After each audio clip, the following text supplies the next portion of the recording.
Hey guys, so a lot of you have been requesting that I do a video showing how I fill in my eyebrows, and I actually filmed this a couple weeks ago, and it did not, I didn't do an intro for it, and then I realized that you could like hear my husband napping in the background, and I decided I'd refilm it. So basically it's just, I cover all the things that you need: brow powder, brow gel, brushes, etc., etc. A couple other things I wanted to mention really quickly.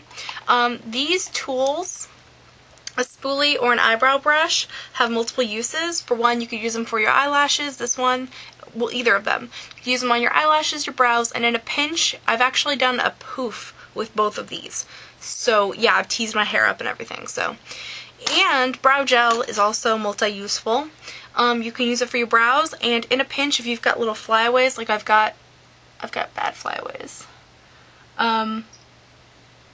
You can actually just use your brow gel to calm down your hair. So yeah, those are good things to kind of carry with you around. And yes, I hope you guys like this video, and I'll talk to you guys soon. Bye! Okay, so the first thing you have got to do is obviously select a brow powder. This can be an eyeshadow. There are lots and lots of companies that have kits where a brow powder is pre-selected.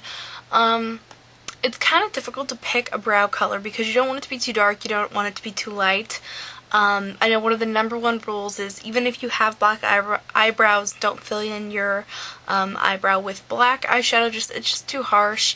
But what you can do is use a really, really dark brown and just try to fill it in, you know, as much as you can, but you really don't want to use black. It just looks too harsh unless you're going for a very strong, stark, drag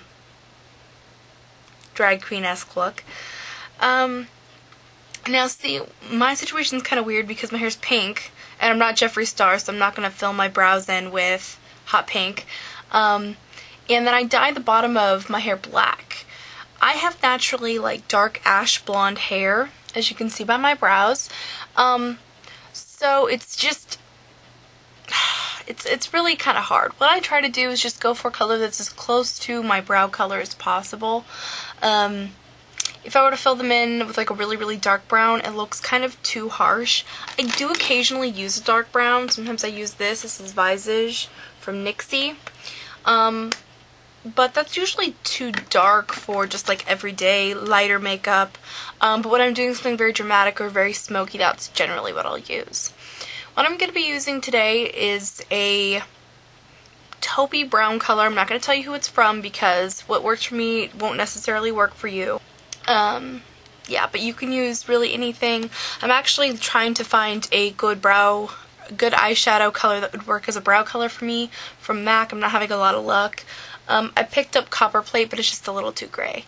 So anyway, grab your brow powder, and then I'm going to talk to you about brushes.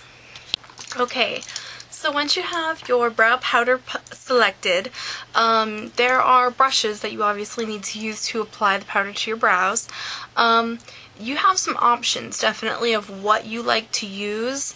I'm going to first show you things that are kind of classic things to use, or rather, the things that are common that people use that I personally don't prefer, and then I'll talk about things I do prefer. You could use a spoolie. This is one from Sonia Kashuk. It doesn't come bent, I bent it. And this is for, you know, brushing your eyebrows into place. And a lot of people prefer to use a angled brush like this. This is the MAC 208 for applying brows, and I do think it does a good job. It's nice and small, so you can kind of get into small areas, especially if you have very thin brows naturally. This is a good brush for brows. I prefer this brush for eyeliner, which is why I kind of found an alternative, and I ended up liking my alternative better than that. So the thing I ended up liking better is this. This is the brush that comes for free with the Ben Nye Grand Lumiere palette.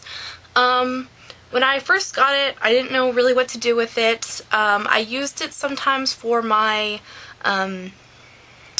water-activated face paints like Kryolan and Mayron, but I have a different brush that I prefer to use for that. Let me see if I can find it, my little brush thing. This one here, it's dirty right now. This is an American Painter brush. It's a filbert cut. It's Taklon also. I just prefer this one for using with face paints and whatnot. So this one wasn't getting used again. And all my brushes were dirty one day, and I decided to go ahead and use this one for my brows, and I absolutely love it. It has a straight edge, so it makes it very easy to just draw a clean line, draw another clean line, and basically just create a frame and then fill everything in. I just love this brush. And then rather than a spoolie, I prefer a lash comb slash brush comb. This is the, like, I don't know what you call it, brush side. I just prefer this because it kind of pushes my brows into place a little bit better. There's more bristles as opposed to the spoolie. So there's no, like, the spoolie can kind of create weird lines in my brows, whereas the brow brush really doesn't do that. So it's just a matter of personal preference. You know, try a couple things. If you're not satisfied with what you're currently using, try something new. Some of it could just be that you need to practice more, or it could just be the tools that you're using just aren't working for you. So definitely check some stuff out. Okay, so I'm going to take my flat-ended brush, and I'm going to pick up some powder on it, and I'm going to tap off the excess, because you really don't want fallout from your brows. And you can see I don't have a ton on there. I will have to dip back in for color, but you don't, it's always best to add a little bit, or start with a little bit and add more as you go. So what I like to do is I rest my hands on my face, because it just makes the application so much easier and so much more steady-handed. And I go right up to the line where my brows stop, from where I, stop plucking them. I have very sparse brows on my right side. So I make a little line there. And you can either start from the top or the bottom. It's really up to you. I like to draw, not really draw, but add color to make a clean line out of the bottom. But I like to, I don't know if you guys can see, but there's a few hairs that are below where I draw that line.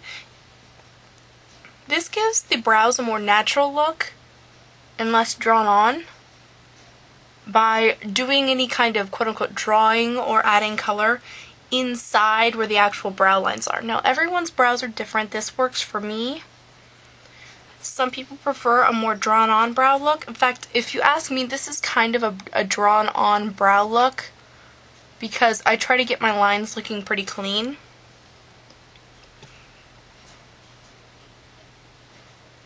So you see, I drew that line initially, and then I just am filling in inside the actual brow because like I said, I'm very sparse in here, and if you don't go into where the actual brow hairs are with some of the color, it can kind of look weird and like you didn't do it right. And also, something very important to do is take your brush and draw that color into the top of the brows.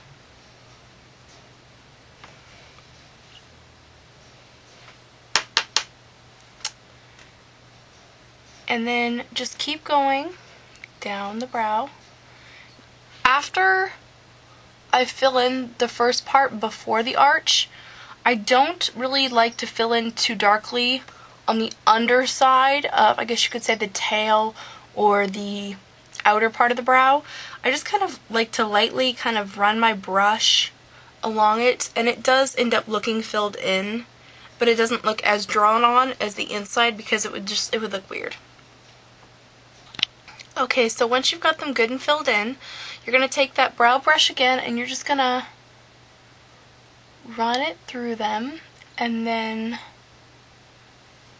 I run my brush along the top to kind of make any hairs that are sticking up lay down.